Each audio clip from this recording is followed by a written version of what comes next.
کہ مجھے یہ توقعات تھی وفاق سے مگر وفاقی حکومت یہ ڈلیور نہیں کر پائی. نظام کہاں سے آ گیا بھائی؟ نظام پہ تو ہمیشہ پابندیاں ہمیں آپ کو یاد ہے ڈان لیکس کہاں سے آئی تھی؟ پھر آپ کو یاد ہے کہ 2014 کا دھرنا کیسے ہوا تھا؟ پھر آپ کو یاد ہے 2/3 اکثریت رکھنے والا 2017 میں کیسے نکالا گیا تھا؟ میں اس بحث میں نہیں جانا چاہتا جس میں تلخیاں پڑیں یا کسی کو ناگوار گزرے، مگر میری ہمبل ریکویسٹ ہوگی، سب سے یہ ریکویسٹ ہوگی، خاص طور پر جو وفاقی حکومت کے کچھ وزراء ہیں وہ بھی احتیاط سے گفتگو کریں. آج صوبوں کی بات ہو رہی ہے، او بھائی آج آپ کو اپنے گھر کی پڑی ہوئی ہے، آپ روز روٹی جو کھاتے ہیں وہ بھی قرضے کی کھاتے ہیں. آپ کے پاس اتنا پیسہ نہیں ہے کہ آپ قرض اتار سکے، قرض کی قسط اتار سکے. ہر سال آپ نیا قرضہ لینے کی پلاننگ کرتے ہیں اور بنانے چلے ہیں صوبے.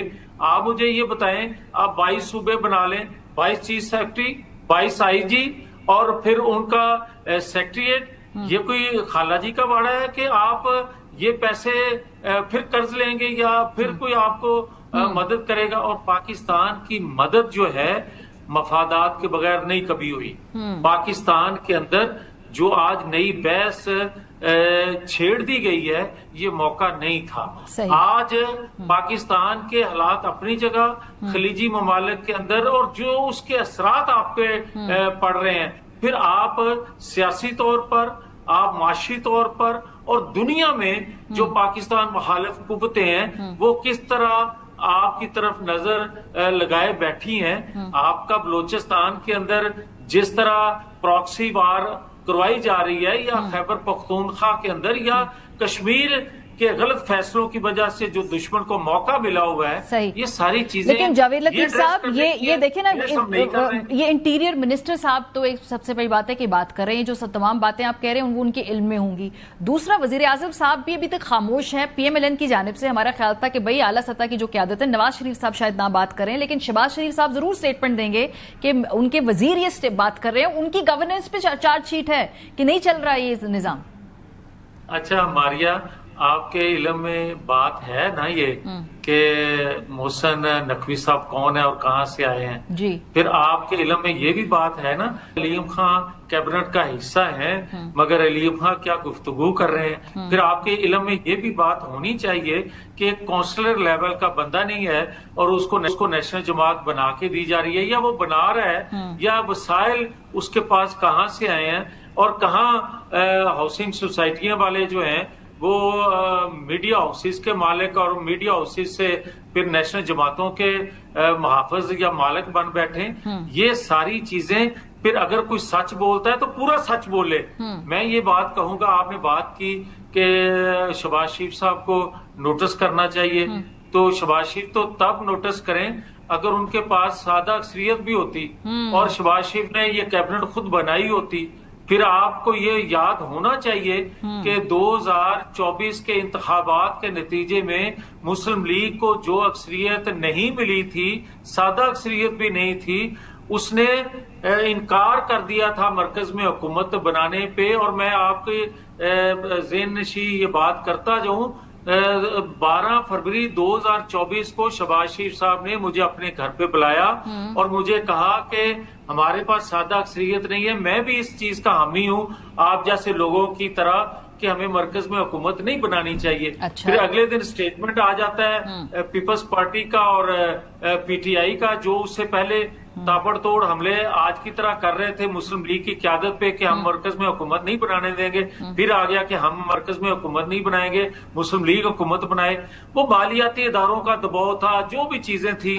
جس پیرائے میں بھی میں یہ بات کہوں ماریا، اگر آپ کے پاس 2 منٹ اور مجھے دینے کو ہوں تو میں یہ سمجھتا ہوں ماریا کہ بھلے میں یہ بات کروں کہ 18 ماہ کی جو حکومت تھی ہم مجبوری میں عدم اعتماد کیا، آپ نے لے لی.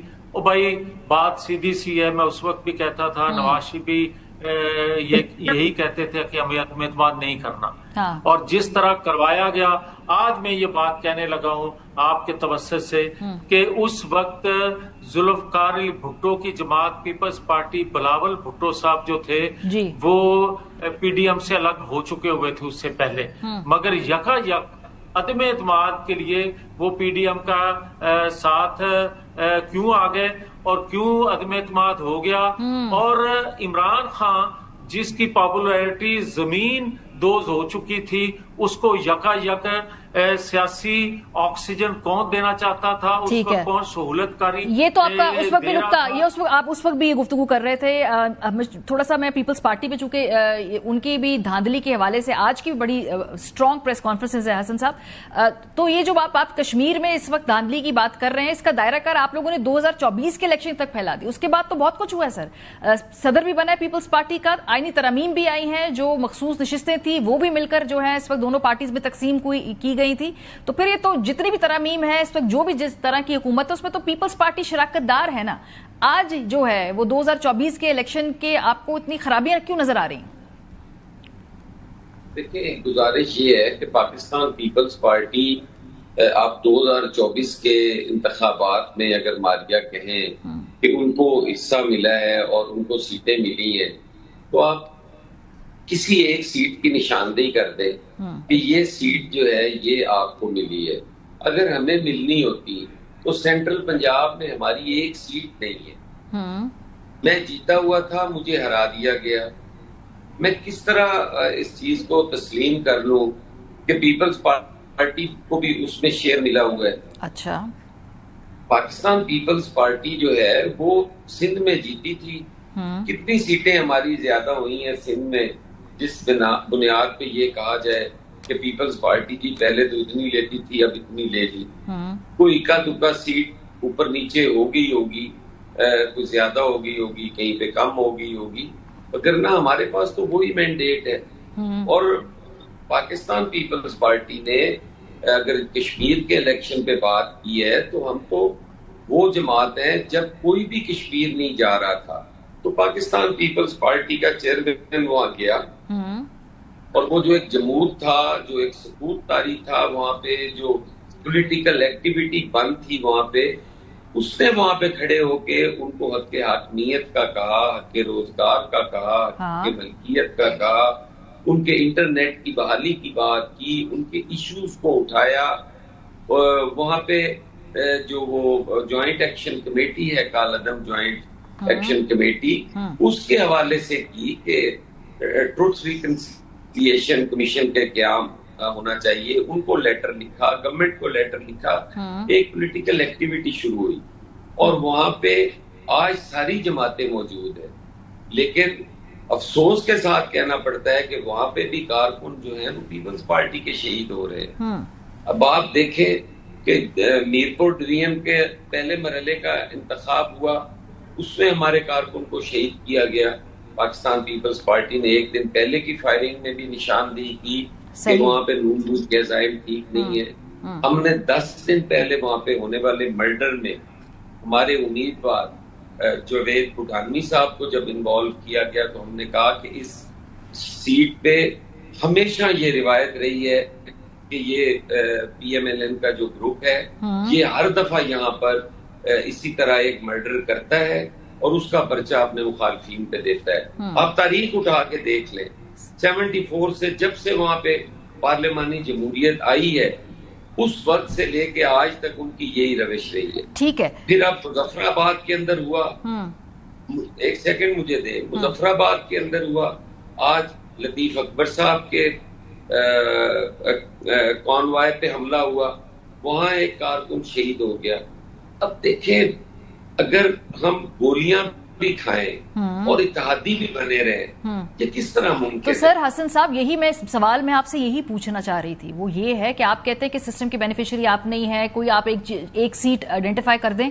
میں یہ آئیڈینٹیفائی نہیں کری، یہ identify P M L N میں رانا ثناء اللہ صاحب نے اور ان کی باقی قیادت نے کیا ہے کہ میئر کراچی جو ہے وہ بھی آپ کا مینڈیٹ نہیں ہے. ایک تو انہوں نے یہ آئیڈینٹیفائی کیا ہے، پھر اس کے علاوہ جو صدر پاکستان کی پوسٹ ہے، اس کے علاوہ گورنرشپ ہے اور مخصوص نشستیں، ان تینوں جو ایسپیکٹس میں بینیفیشری ہے پیپلز پارٹی کے، شراکت دار ہے موجودہ نظام کے استحکام کی. میری عرض سنے نا، یہ کہہ کون رہا ہے؟ رانا ثناء اللہ صاحب، جو اپنے صوبے میں جہاں پہ ان کی حکومت ہے وہاں پہ انہوں نے بلدیاتی سسٹم نہیں دیا.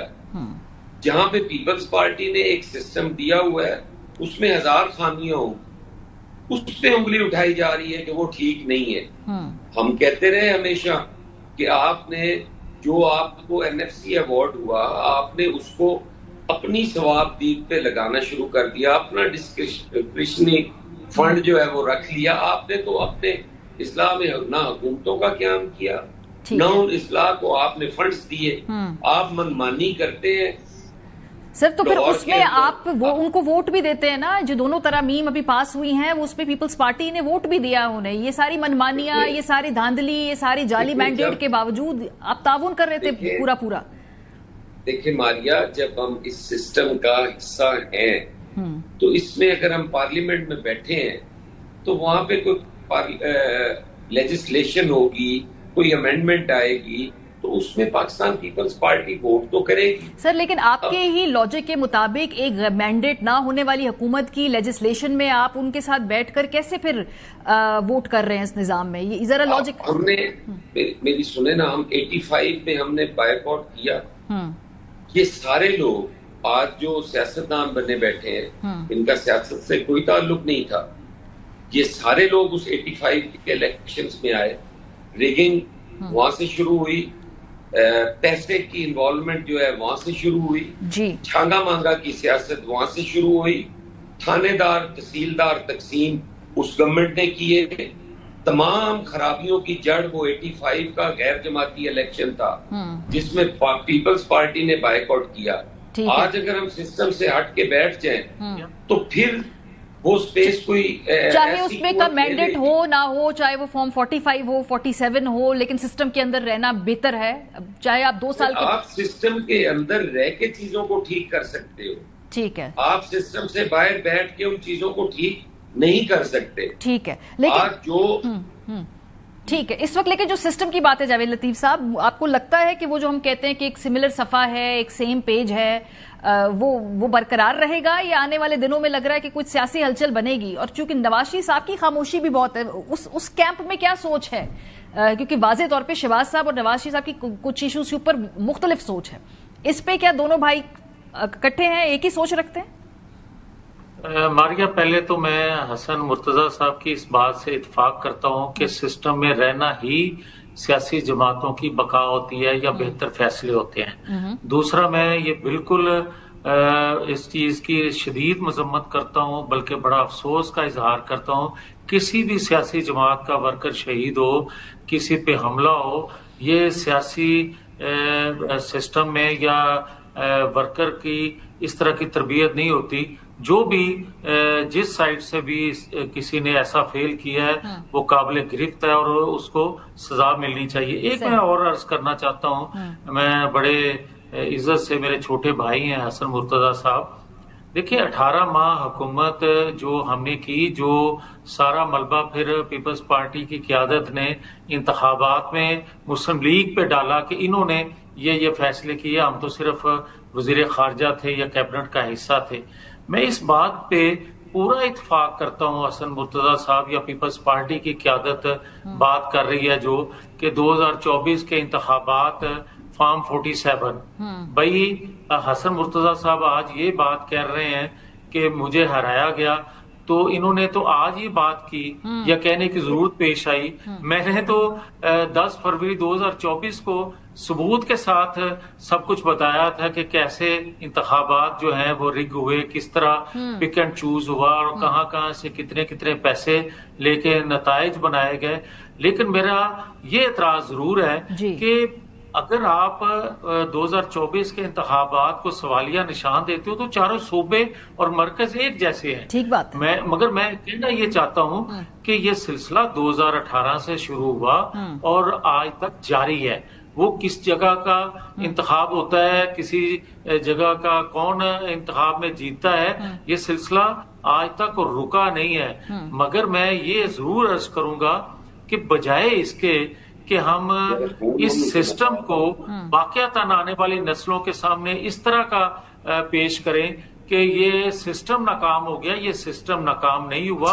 ہماری نیتیں جو ہیں, ہمارے اپنے جو فیصلہ ساز ہیں جنہوں نے عمل درآمد کرنا ہوتا ہے, کروانا ہوتا ہے, یہ ان کی نیت کا بگاڑ ہے جو اس سسٹم پہ یعنی سسٹم خراب نہیں ہے, سسٹم کے اندر رہنے والے جو لوگ ہیں ان کی نیت کے اوپر سوال اٹھایا جا سکتا ہے. کلوزنگ کامنٹ آپ کی طرف سے حسن مرتضیٰ صاحب, پاکستان پیپلز پارٹی کے پاس اس وقت کیا آپشن سیاسی؟ ماریا, میں حسن مرتضیٰ صاحب کی اجازت سے ایک جملہ کہنے کی اجازت دے دیں. جو حسن مرتضیٰ صاحب نے یہ کہا نا کہ 2024 میں پھر اس سسٹم میں رہنا کے لیے یہ کرنا پڑتا ہے یا قانون سازی کے لیے, میں معذرت سے یہ عرض کروں گا یہ ایک ارینجمنٹ تھا 2024 میں جو حکومتیں بنی, یہ ایک ارینجمنٹ تھا. یہ میں کہنا چاہتا ہوں. یہ پھر سوال جو ارینجمنٹ کا ہے, تو پھر اس وقت حسن صاحب جب اس ارینجمنٹ پہ اگری کیا تو اس وقت پھر کیا پرابلم ہے؟ ابھی اس ارینجمنٹ کا ہی آؤٹ کم ہے نا. یہ دیکھیں, ارینجمنٹ میں یہ نہیں تھا کہ ہم آپ کو گولیاں ماریں گے. دیکھیں, ارینجمنٹ میں یہ نہیں تھا کہ ہم آپ کا مینڈیٹ چھینیں گے. یہ ارینجمنٹ میں نہیں تھا. ارینجمنٹ میں کہیں نہیں لکھا تھا کہ وہ حکومت تم بناؤ گے, یہ حکومت ہم بنائیں گے. ارینجمنٹ میں یہ تھا کہ آپ الیکشن, جہاں پہ الیکشنز ہوں گے, جو جیتے گا وہ جیتے گا. اب اگر ہمارے ساتھ بھی آزادانہ الیکشنز نہیں ہونے, دیکھیں تو پھر کس چیز کا ہم یہ کہیں کہ ہم خاموشی اختیار کریں. اب کیا ایک سیٹ کے بدلے ہمارا ایک کارکن مارو گے؟ جاوید لطیف صاحب میرے بڑے بھائی ہیں اور میرے لیے بہت قابل احترام ہیں.